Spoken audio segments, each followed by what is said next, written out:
Assalamualaikum teman-teman. Halo, saya Rosita Devramisti dari Prodi Hukum Ekonomi Syariah UIN Raden Masaid Surakarta. Di sini saya akan menjelaskan seputar wahyu untuk memenuhi tugas individu dari Bapak Ahmad Nur Rahim. Oke, let's go. Yang dimaksud dengan wahyu adalah pengetahuan tidak diketahui yang datang dari Allah langsung ke dalam jiwa seseorang secara cepat, tepat, dan rahasia, baik secara langsung maupun melalui perantara. Tadi sudah disebutkan dalam pengertian wahyu ada kata cepat, tepat, dan rahasia. Teman-teman ada yang tahu nggak makna dari cepat, tepat, dan rahasia di sini?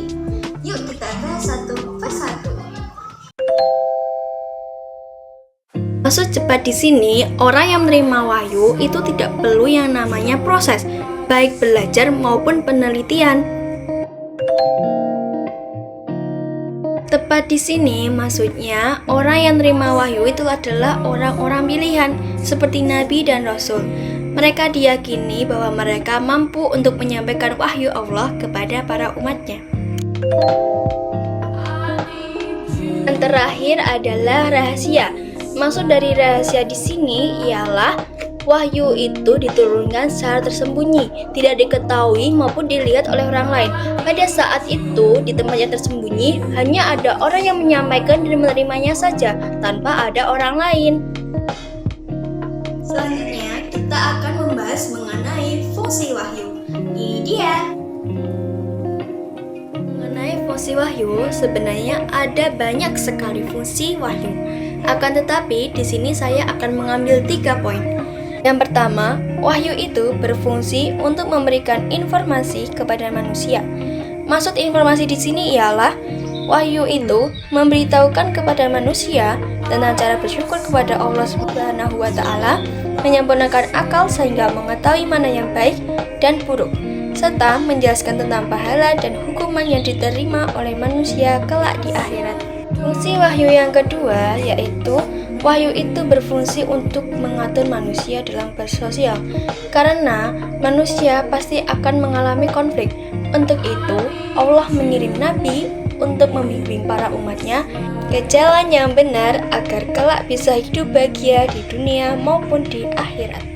Fungsi wahyu yang terakhir yaitu wahyu itu sebagai penolong manusia untuk mengetahui kehidupan akhirat yang bersifat gaib.